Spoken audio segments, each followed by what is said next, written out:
Today we're testing out a big new dual motor electric scooter. This is the Synergy Tsunami.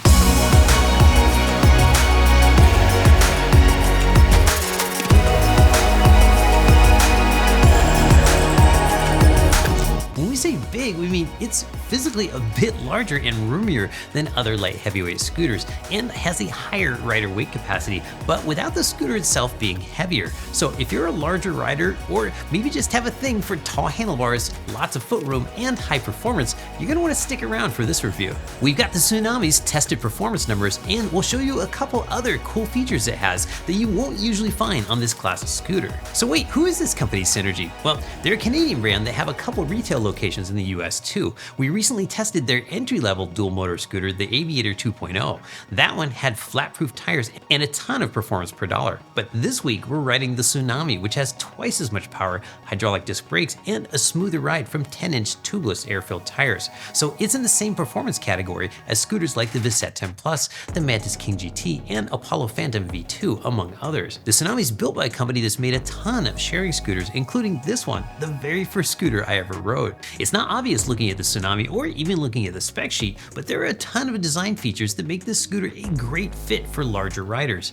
The first thing I noticed riding it was just how tall the handlebars are. I'm 5 foot 10 inches tall, and to me the ideal handlebar height is about 40 inches or a little more, which is, the typical bar height in this class.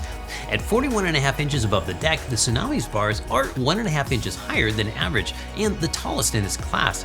The deck is longest in class 2, more than 3 inches longer than the deck on the Visette 10 Plus. So physically, this is going to be a good fit from anybody who's my size, all the way up to about 6'4" and maybe beyond. Rider weight capacity is by far the highest in its class at 350 pounds, and this is a little mind-blowing. That's 20 pounds more than the weight limit of a Wolf King GT Pro. There are two features of the deck that make it feel even bigger than it is. The deck latch folds down so it doesn't get in the way, and the footrest is relatively flat, so that makes it easier to use. The Tsunami has full suspension with adjustable springs front and rear, so you can adjust them for your weight, though you need a special tool to adjust the spring without scratching the adjuster. I can't tell if the shocks have hydraulic damping or not, but if there is damping here, it's minimal and it would benefit from more. That said, when you hit a bump, it doesn't just bounce around endlessly like some scooters do. Oh, and here's one of the two unusual features that I promised you at the beginning of the video. It has tubeless 10-inch tires, which offer another advantage to heavier riders. Tubeless tires are more resistant to pinch flats if you hit a hard edge, but there's a twist to how these tires are mounted. You can take them off the rims with the tires still mounted and fully inflated. So if you wanted to swap out the hybrid off-road tires it comes with for some road tires, you can do it without even letting the air out of the tires or taking the tires off the rims, as long as you've got a spare set of rims around. This is a feature we've only ever seen on a couple Dualtron Beast scooters with 11-inch tires. Back at the top of the scooter, we see some other echoes of Dualtron. The handlebars have a crossbar that's sort of similar to the one on the Dualtron Mini. Structurally, I don't think it needs to be there, but I love it because I grew up riding BMX bikes, and other people might love it because you can mount stuff to it. It's the same diameter as the bars themselves, so any accessory you would normally mount to the handlebars like lights or a phone mount are going to fit right up there. The control buttons are familiar looking too. You've got a headlight switch and turn signal switches that have indicator lights that light up to let you know they're on, and there's a horn button down below. The Eco Turbo button and single dual switches don't have indicator lights on them, but we hear that feature is coming soon. The display is similar to a QSS4, but is easier to read in direct sunlight. And because the Tsunami uses low-profile brake reservoirs, you can adjust the trigger down fairly close to the brakes, so the throttle is more comfortable and easier to use on long rides. There are 3 gears or, speed settings, but when you first get the scooter, all of the modes feel fairly mild because the P settings are tuned down a bit for safety and legality in certain countries. This is great when you're getting to know the scooter, but once you're warmed up and looking for more, you'll find the P settings are locked. It's not in the owner's manual, but the code is 2626. We'll put our recommended P settings in our written review on our website. Once the P settings are turned all the way up, performance really comes alive. Other than changing performance, you can also enable cruise control or switch between zero start and kick to start. One criticism of the P settings is that the initial acceleration is either a little too strong or a little too soft. I wish they had a Goldilocks setting sort of right in the middle. My advice is to start off with soft start engaged, and then once you get to know the scooter very well, you can switch over to power start and then save soft start for rainy days. The overall ride feel is light and nimble, not wiggly at all at high speed, but also not ultra stable, so it's definitely a good idea to keep both hands on the bars anytime you're moving, but that's also true of any scooter. There are a surprising number of Dualtron-esque features in the build of this scooter. The shape of the stem, with the stem lights embedded in the side, even the handlebar mount. We're pleased that one standard Dualtron feature isn't included, and that's the stem creak. In fact, the stem is not only silent, it's surprisingly stiff for one with a clamp-style latch like this has. I was worried when I saw that the double clamp for the stem had just one lever and not two, but it's just plain faster and better than the double lever type.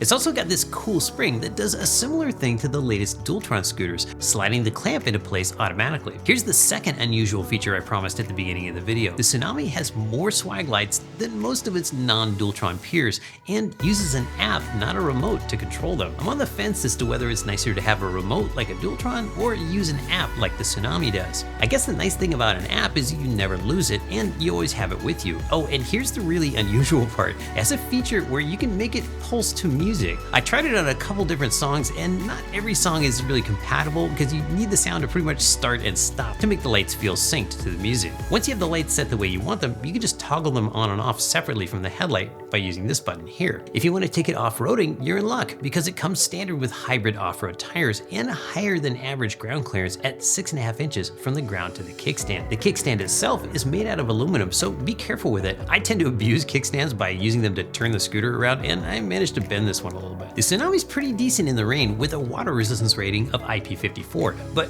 I don't recommend riding the Tsunami in a Tsunami like I did during the range test. There we go. You're riding the Tsunami in a Tsunami. Only 20 miles to go. What could go wrong?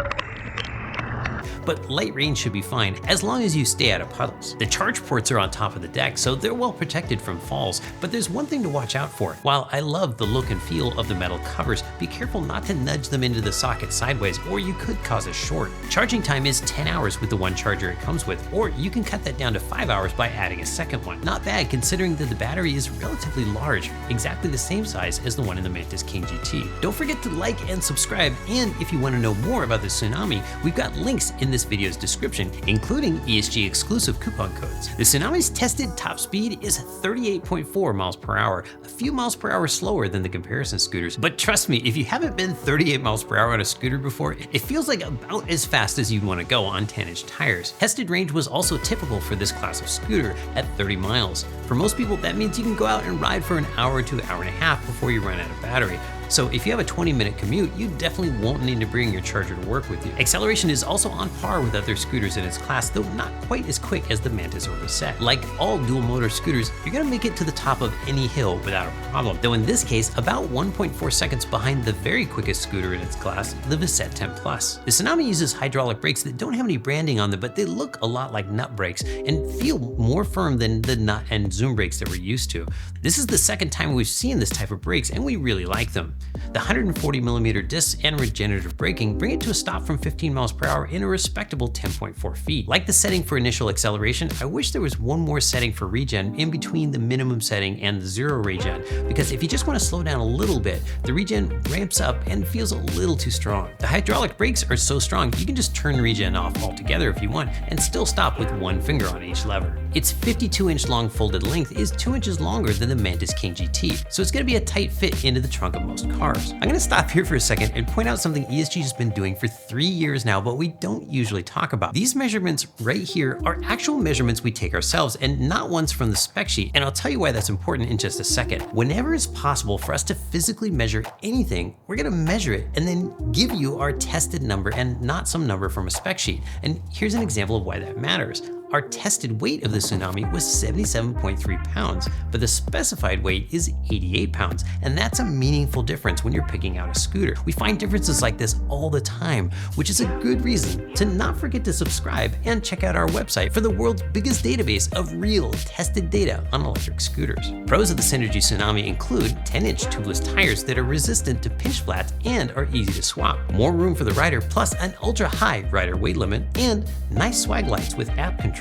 Cons include the throttle isn't as smooth as scooters with sine wave controllers, and the roomy deck means it's harder to fit into the trunk. While you're doing your research, here are the 3 closest competitors that we've tested at ESG. The Mantis King GT has excellent ride quality with adjustable hydraulic suspension and class-leading power, but doesn't have the tubeless tires and has the lowest rider weight limit of the group at 265 pounds. The Visette 10 Plus has the quickest acceleration and the largest battery, but the least comfortable ergonomics at the throttle and the least roomy deck. The Apollo Phantom V2 has the best ergonomics, is the least expensive and the easiest to upgrade, but is the slowest of the group to 30 miles per hour, and as tested is the only one of the group that uses a 52-volt battery rather than a 60-volt, though a 60-volt version is available. The Tsunami is a well-built scooter with performance on par with its light heavyweight peers, but with a feature set that's going to have some advantages for larger riders. Honestly, the overall design isn't breaking any new ground here, but includes some favorite features from other popular scooters, and in a couple cases executes them better than the originals. Since I'm an average size guy, for me the standout feature is the use of 10-inch tubeless tires with quick swappable rims. I also like that even though the Tsunami is from a newer brand, it's manufactured by folks who learned about durability by building huge volumes of sharing scooters first, the same way Segway learned how to build Ninebot Maxes. If you're in Seattle or Miami or almost anywhere in Canada, you can go see a Tsunami in person at one of their showrooms, and if you do, tell them we sent you. If you're anywhere else in the US, check this video's description below for a purchase link that supports this channel, and you'll find an ESG exclusive coupon code there as well.